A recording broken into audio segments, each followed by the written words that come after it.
Good evening, I'm Shamesa Rahman and you're watching PTV World. We will be talking about, as I'm sure the entire world is talking about, the Afghan peace process today, the talks that have happened. According to the US envoy at least, that they have been quite successful, perhaps the longest round of talks so far. And out of the 4 points that were put on the table a few months ago, at least two, the first two have been agreed upon. We'll talk about those, and the agreement has been on counter-terrorism and troop withdrawal. The other two, which are intra-Afghan dialogue and a comprehensive ceasefire, have yet to be discussed.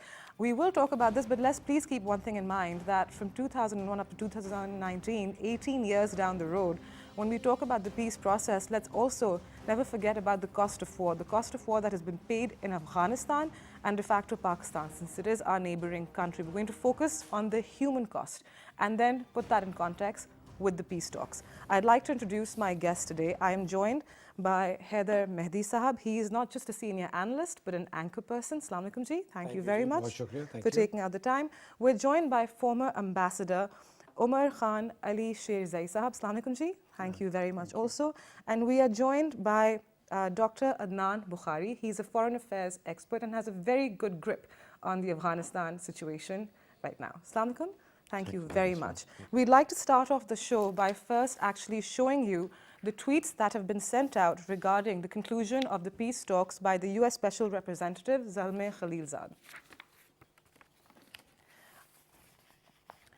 The tweet clearly says, he says that just finished a marathon round of talks with the Taliban in Doha. The conditions for peace have improved. It's clear all sides want to end the war. Despite ups and downs, we kept things on track and made real strides. He goes on to say that the peace actually requires agreement on 4 issues: counter-terrorism assurances, troop withdrawal, intra-Afghan dialogue, and a comprehensive ceasefire. In January talks, we agreed in principle on these 4 elements. We're now agreed in draft on the first 2. When the agreement in draft about a withdrawal timeline and effective counterterrorism measures is finalized, the Taliban and other Afghans, including the government, will begin intra-Afghanistan negotiations on a political settlement and comprehensive ceasefire. My next step is discussions in Washington and consultations with other partners. We will meet again soon, and there is no final agreement until everything is agreed. Well, you've heard the tweets that the special representative had to send, and I would like to start off with my guest by simply putting forth a question. Mehdi Saab, we started off with the human cost. He's saying that until all 4 of the points are not agreed upon, nothing is conclusive. But right now, 2 have, and 2 are lingering on. Has anyone factored in the human cost? Thank you very much, You're very welcome. Very kind of you. You know, the human cost of war is always the most painful, the harshest, the cruelest, and the most hidden part of war. You know, it gets into a statistic, and that's what it's all about. No one is able to actually dimension the. Ambassador Saab will probably be able to give a statistic, but statistics range from 200,000 to 700,000 killed over the last 38 years. Right? That's massive. I mean, it's the devastation of Afghanistan. And right now, we're just talking about the people in terms of people who have been killed. We're not talking about people injured, We're not about people in the devastated, the refugees, not at all. So that's really, really an unfortunate part. The good thing is, and you know, we really need to focus on what's happening, the silver line. You know, in my opinion, I think the deal is already in place, and they're just looking at dotting the I's and crossing the T's. The essential elements of the agreement really were around whether the American there will be troops in Afghanistan or not. Agreed. All the chatter that one hears, there's a number hovering around 5,000. 5,000 American troops will retain. They've already agreed with the Taliban that they'll retain the Bagram air base. There's still a demand for the base in the south, which the Taliban attacked. So that's one that's out of the way. So, which was really the biggest thing, that American troops will be or not. The other thing is on the constitution piece. You know, 80% of the existing Afghan constitution has been agreed to. If you, my fellow guests would say, there was a speech by the Afghan Taliban representative in Russia last month in February, in which they actually laid out their template of governance. And that was really to show the world and the Americans that this is what we've agreed on. So that's been done. I think the main sticking point really is not around counterterrorism. I think 80% of Afghanistan is co-governance. Okay. So the counterterrorism piece really is kind of I think a thing that they seem to be waiving. But the bigger thing is really the withdrawal time frame. Okay. And I think the dialogue with the intra-Afghan dialogue, which is saying, because that depends on once the withdrawal takes place, will there be an interim setup or not? Or will the elections take place under the Ghani government, which the Afghan Taliban are never going to accept. I mean, they've not even agreed to have a direct dialogue with them. So the issue, the sticking point is the withdrawal timetable. Okay. And the post-withdrawal time milestones that are going to be put in place. Okay, let me just say this. Again, I will repeat what he said. He said that until all the points have not, until the agreement is not there on all 4 points. Yes. But I want to come to you, Ambassador Khan. Quite frankly, you know what? The two critical points, if they're saying that they want to have a comprehensive ceasefire in Afghanistan and they want to have an intra-Afghan dialogue, without an intra-Afghan dialogue, there cannot be a ceasefire, there cannot be stability. And should we all forget about the past where we've seen instances where the Afghan Taliban, when they were in government, the kind of violations that were there. And it's a very different Afghanistan today. It's not the Afghanistan where the Bamiyan statues were blown up. So there is a genuine fear within Afghan society that perhaps history might repeat itself. Thank you very much. Bismillah ar-Rahman ar-Rahim. I have been saying this in my previous talk shows also, that the present American government is under tremendous pressure to withdraw its forces from Afghanistan. The American taxpayers would really give a very tough time to the president unless he withdraws the troops from Afghanistan. So when Khalilzad returns back, you will see that they will finally decide on the pullout of their troops. Okay. When I was ambassador in Riyadh, a special envoy of the then President Obama came and discussed this issue with me. And I told them that before Afghanistan turns out to be the graveyard of your troops, it is very wise to withdraw your troops in a phased manner in order to avoid any chaos or instability in Afghanistan. And that was why that Obama had announced a phased withdrawal of the troops. And even the current president had promised during election That seems to be all the previous tenure of Obama and President Trump. That's their election rhetoric. Yes, but you know, it is different in America. Once you promise to the American public, if you don't act upon that, next time they would make sure that you are not elected. They would not vote for you. They are educated people. Are you saying that's why President Obama in his second tenure decided to actually increase the troops and not in his first? And that was one of the reasons. Okay. And my own guess is that finally the Americans would agree to what the Taliban are saying. And with, you know, normally the Taliban activities get cooled down during winters. But after the spring, you know, they start their offensives. Okay. And you will see there will be a tremendous increase in the Taliban offensive. And the Americans know for sure about the game plan of the Taliban as well.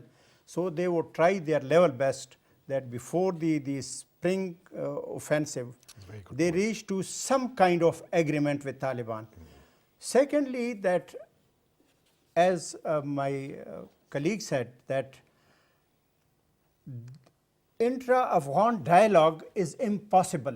They have clearly refused not to talk to the present Afghan regime. They say don't it is- even consider the present Afghan regime legitimate. They say They they are say not a it is a government.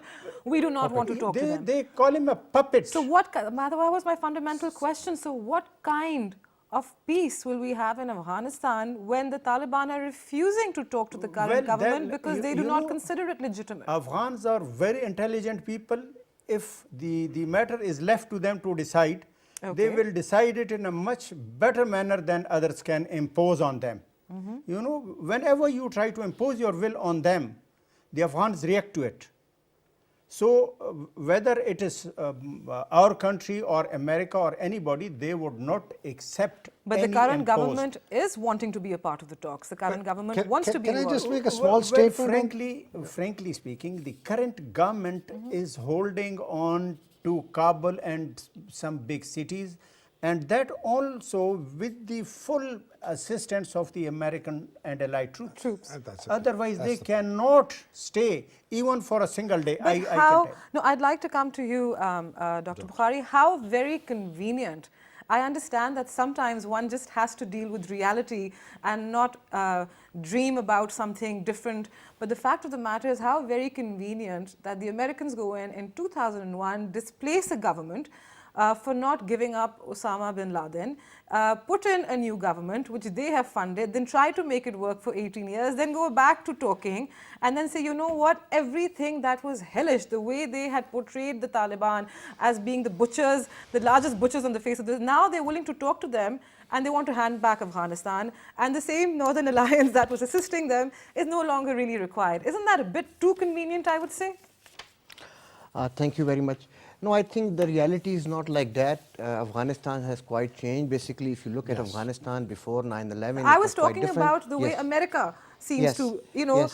employ and deploy its games in any particular region where it has the wherewithal. Actually, That's the Afghanistan has lately, Taliban have lately been recognized as a political force. Before that, they were recognized as non-state actors, basically rebels or basically whatever you call them. But lately, they have been recognized as a political force. But it does not mean that they are going to hand the Taliban, or the Afghan state, over to the Taliban. There must be an agreement. Afghanistan has developed, it has established a constitution. Now there are institutions working within Afghanistan, like for example, all the democratic institutions that you see, the different type of security institutions, political, economics, and so on. So there won't be any reversal. The Taliban, I believe, will be entering into a power sharing sort of a thing.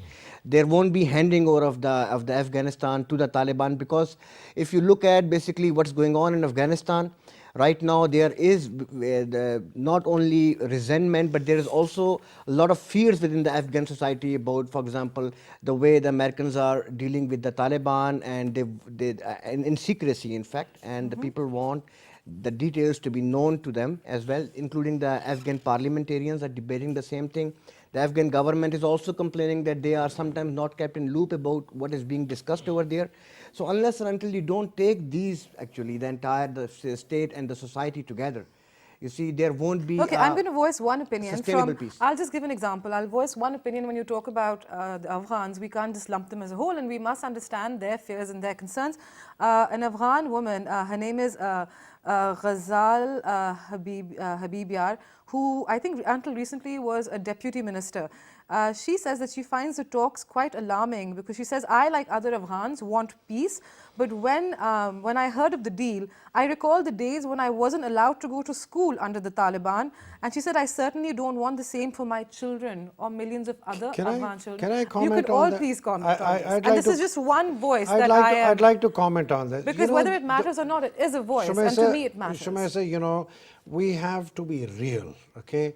We, the Western societies, and I don't want to lump them and label them, Okay. but they're extremely good in parceling off the sound bites that resonate with Western ears, right?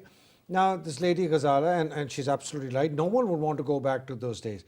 When I said that currently Afghanistan, 80% of Afghanistan is actually co-governance between the Afghan administration today and the Taliban, 60% totally under Taliban control, 20% co-governance, Okay. and the Kabul government, and I actually want to call it the Kabul government, but that's what it really is 12%. Now, the reality of the situation when we say Afghans don't want, it's about a small segment of society which has prospered with this freedom, and that's fine. And I think that's really important. When that you Afghan- talk about that small But- but segment, let- no, let me add to you at least when I say small segment, I'll tell you which ones I feel at least that I'm talking about, even if it's a But small let me segment. just finish no, this these point. are the people who these are women, these Yes, are yes. democratic institutions that are facilitating know, it. and There are citizens who let- now let- have a voice like they didn't before, and I can see the ambassador No, but smiling. let me just finish off my point, and we'll go to the ambassador. I referred back to the speech by the Taliban, and I'm not a spokesman for the Taliban. I'm just saying this is the reality. The Afghan Taliban spokesperson in Russia laid out a roadmap which said there'll be co-governors, women's schools will, children's schools will not be destroyed. This will not happen. This will not happen. But we would also like to go back to our ethos and all. That's the reality of Afghanistan. I'm not denying But, that. but That's let the me reality. just close this loop. Why does America want to pull out of Afghanistan? They're not going to leave Afghanistan to the mercy of the 2001 Taliban. This is a different Taliban. But they say in America, this is not your father's Oldsmobile. This is not our father's Taliban, right? This is an evolved Taliban. They realize the reality. They know they have to coexist with people like Ghazala and all. They know they cannot take Afghanistan back to the days of the dark ages that you and I so fear. What I'm asking even more simply is, do you think that they might have a desire within their ranks to actually take it back to those? Not at all. No? Not at all. This is a new face of the Taliban. Yes. Ambassador. Let me tell you, I was Consul General Kandahar during the Taliban regime. And I tell you, the kind of peace which was prevailing in Afghanistan didn't exist anywhere in the world. A woman could go at a to a distance of about 5 or 6 kilometers at dark night, and nobody could dare to look at her with bad eyes. The actual problem was not that the Taliban were not allowing the. I talked to Mullah Omar myself. Okay. I used to meet him every day, two or three times. He said, "Who says we are against education? Ask the Americans to give us funds, give us cars. We want separate schools. We will not allow co-education." It was very clear. Okay. But we are not against schools or any other facilities which we can provide to But may I our ask you a citizens. question? In a country The which already question- has such limited resources, where you don't even have enough schools, how do you come in and say we will not even Listen, allow this was- co-education? I mean, you don't have enough infrastructure, you don't have enough teachers. That you was have to what work with they, what they you were have. complaining, but the actual problem was not, you know that the Americans finally have confessed that the Osama bin Laden killing was absolutely unjustified. It was just a fabricated story that they made against him, that he was this and that he was. When in America have they justified this? They still very much hold Well, Osama bin the Laden entire- responsible for the Twin Tower attacks, No, and absolutely. their Now premise their own for going press- into Afghanistan their was own Osama bin press- Laden not being handed over. Their own press and their own army journals have contradicted this statement. Well, I will only it go was not. officially by what Americans And- say on an official platform in Pakistan as well, and in India, our and- press and you our know, people who let- like let- conspiracy let me theories say a tell lot you, of things. you So know- let's leave that. The out of it. complexity of a problem Okay. does not bring out a binary black and white solution, unfortunately. It's never, Shamim. unfortunately, black and white. It's No, never. it isn't. And these are I'll shades just of add grey. that it Yes, was please. not, it was nothing.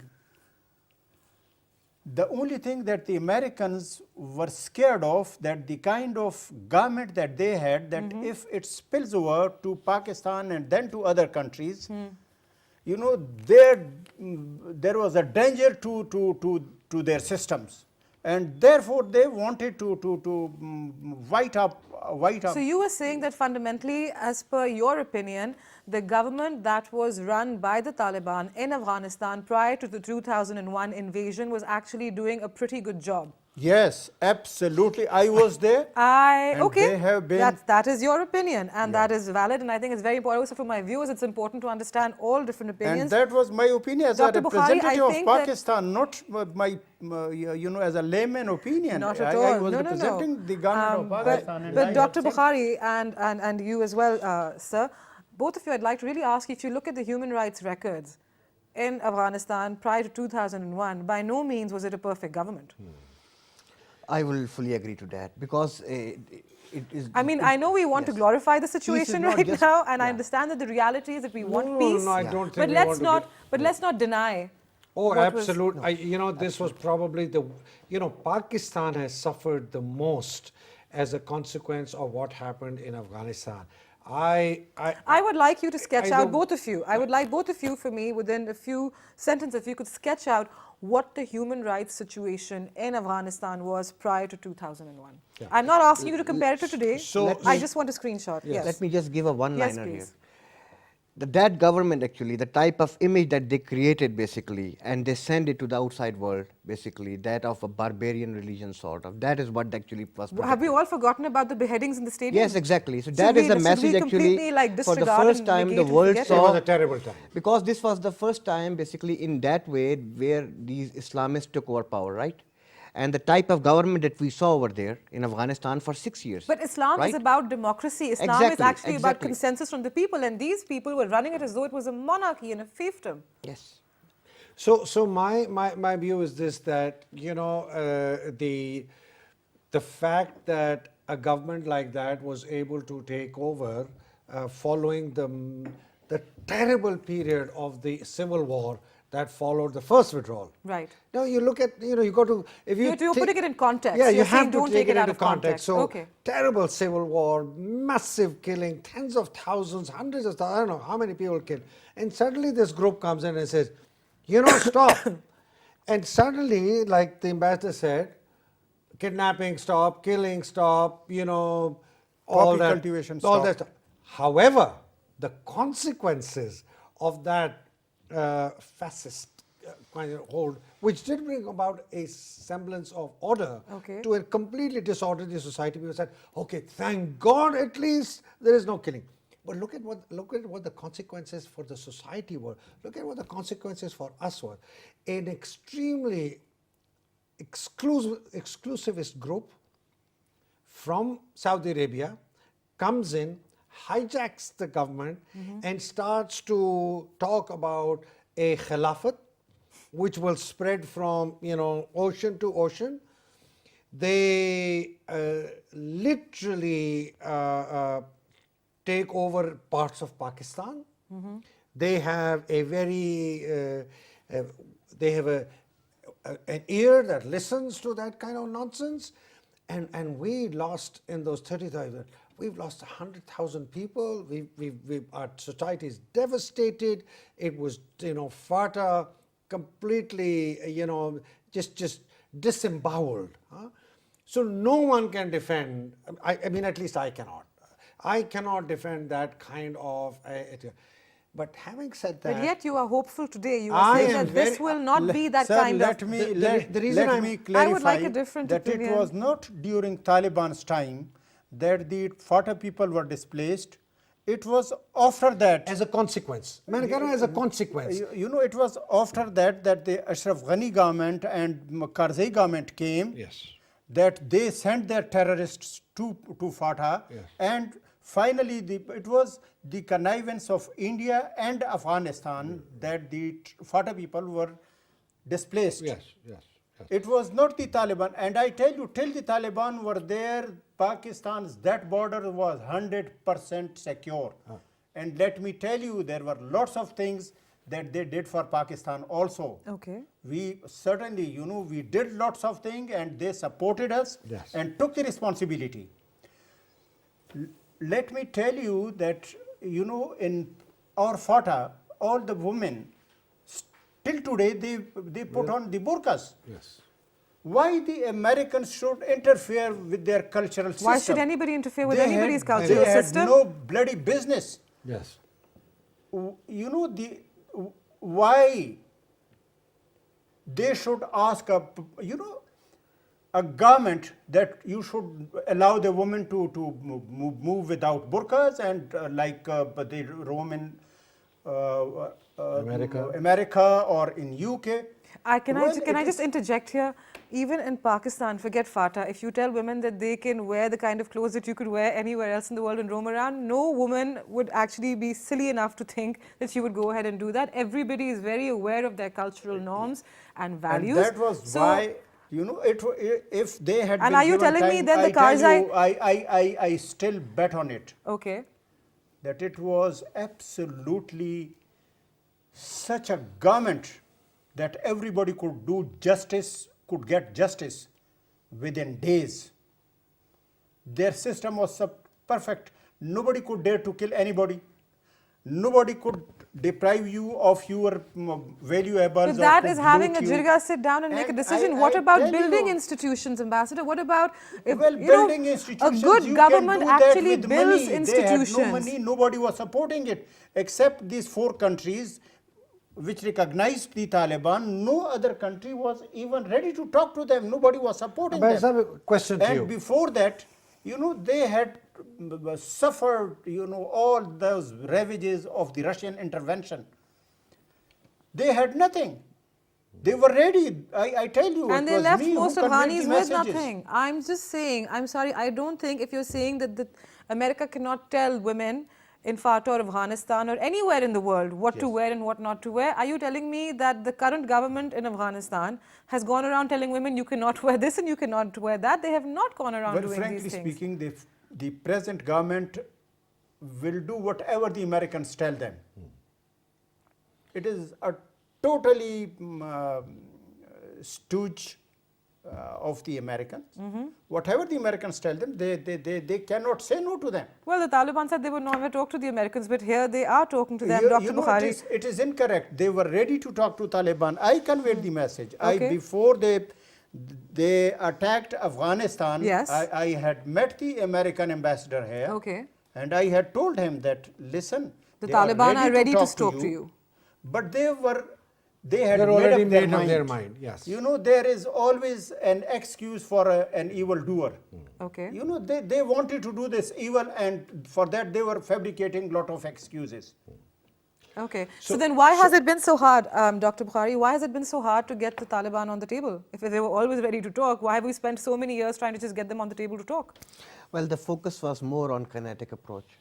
You see, they were being treated as an insurgent force, as a non-state actor, as an illegitimate force operating out of the system, and also because they were being viewed as a puppet of maybe Pakistan. The way Pakistan the way the United States or the Taliban looks at the Afghan government as a puppet. But they were being viewed as a puppet of Pakistan. Why do they now actually not now, they've needed Pakistan for a very long time to speak to them.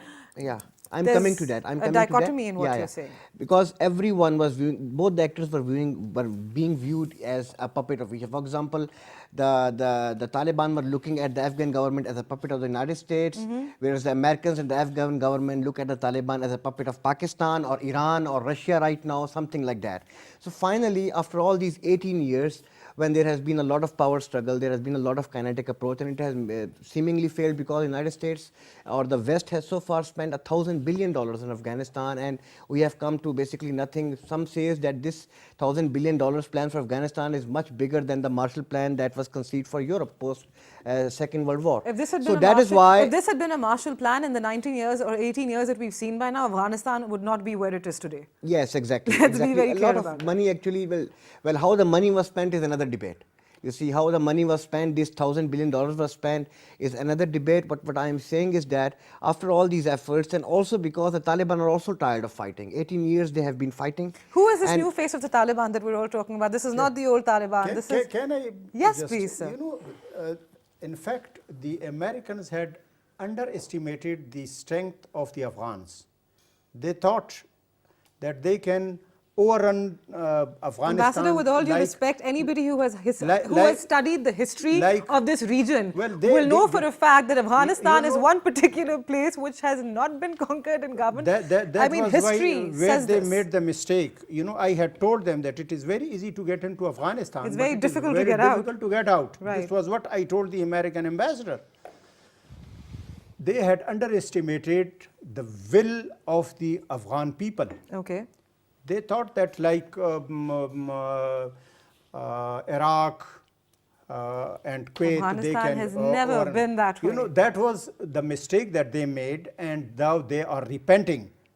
As my colleague said, that even after spending thousands of billions of I dollars. quite frankly disagree with you. I They- don't think they are repenting. I think that the Bush presidency that went ahead and made this decision is now out of power. I believe that Obama, who actually had to put in the extra money, is now also not there. And I think Trump, as far as he's concerned, he's going to put the blame on the rest of them. They will save taxpayers' money. How are they repenting?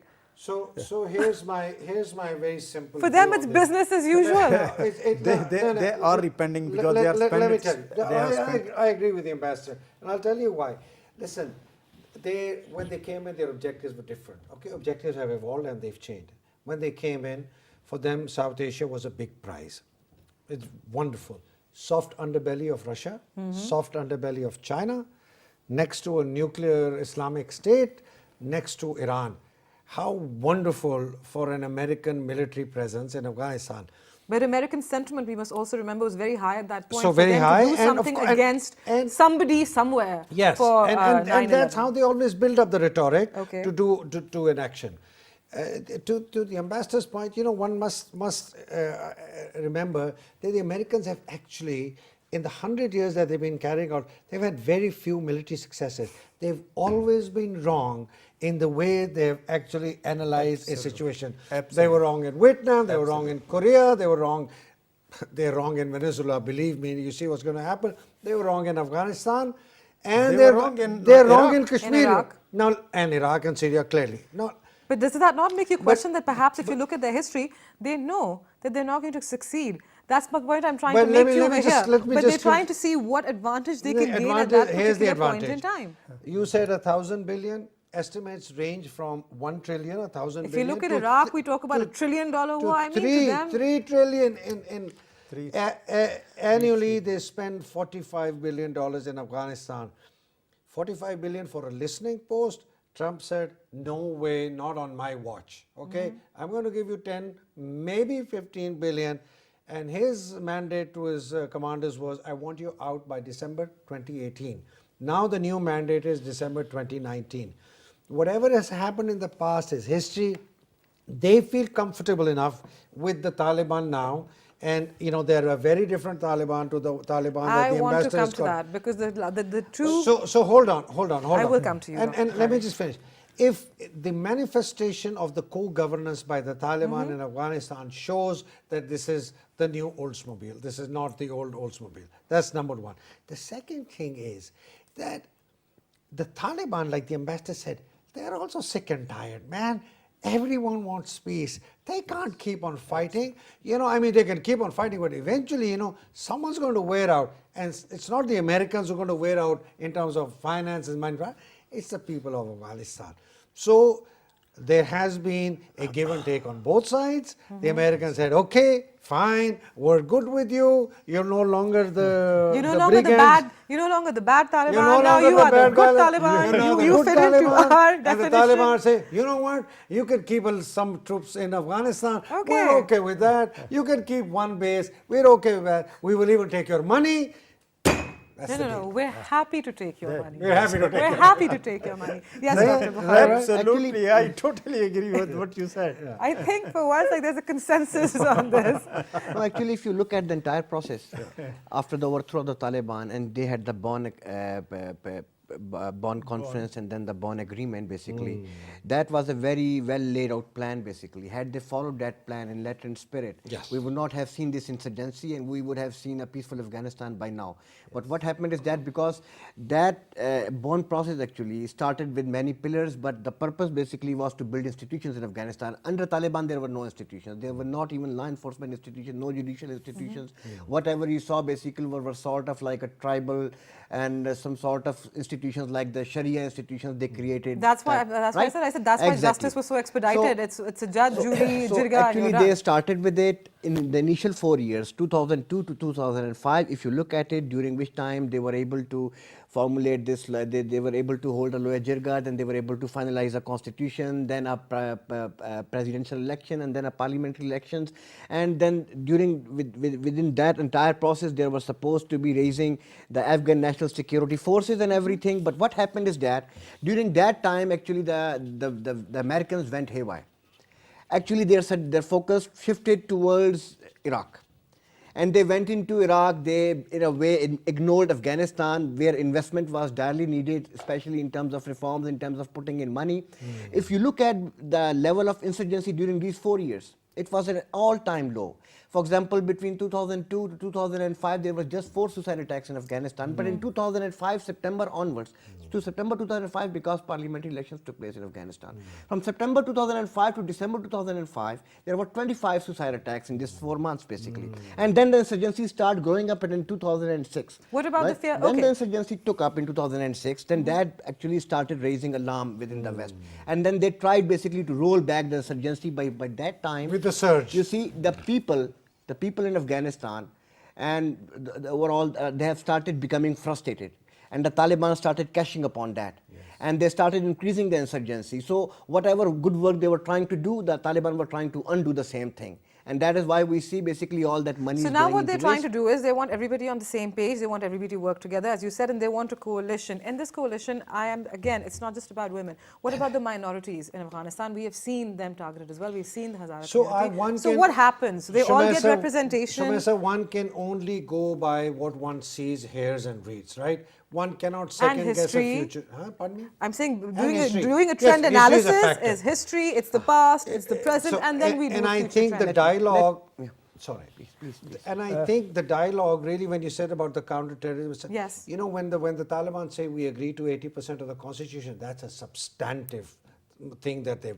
But what if they're just saying it and agreeing right now to move things forward, because they know that right now is the time when they can cash in. The population is frustrated and tired, and they are with them. So I think the government is limited to I Kabul. think that's where the dialogue. That's where the dialogue is giving the level of comfort to the Americans to say, we now believe you enough to be able to withdraw. For me, it's not about giving the American comfort, No, it Dr. is about Bukhari. giving the For me, it's more importantly, it's about giving the Actually, Afghanis comfort. Taliban- for them to all be on the same page. The Yeah, Taliban but the Afghanis, when you talk about Afghanis, you're talking about a small. I'm I'm honestly. talking about all of Afghanistan. I would like to add that, you know, the times have changed. When they first entered Afghanistan,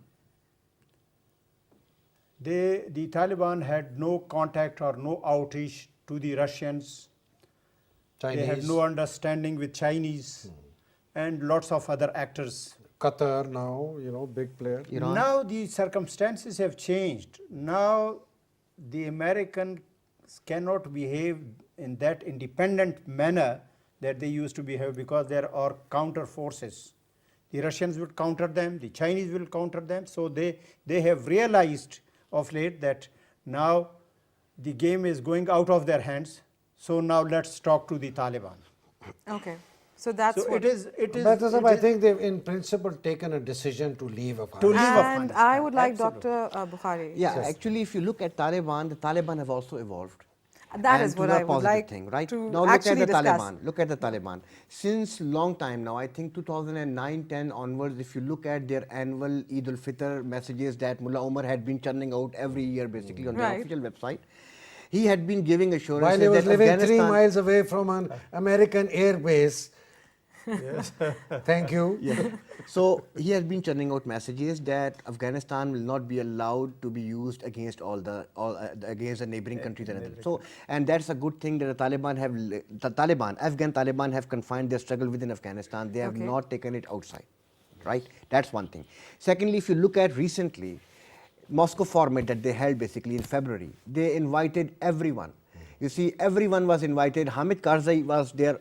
In fact, their they are like their enemy in a way. Taliban Nemesis. Nemesis, in fact, because Nemesis. he's the one who established the interim government. Yes, he did. He was there, Abdullah. In fact, Abdullah, Karzai was and on the all ground these people fighting while who the were part of Americans the actually government were went not in. there, Yes. but the rest were there, including the Hazaras. As you talk about the minorities, the Shias, basically. In fact, they were also there. The Taliban are trying to show flexibility that they want to take everyone alongside.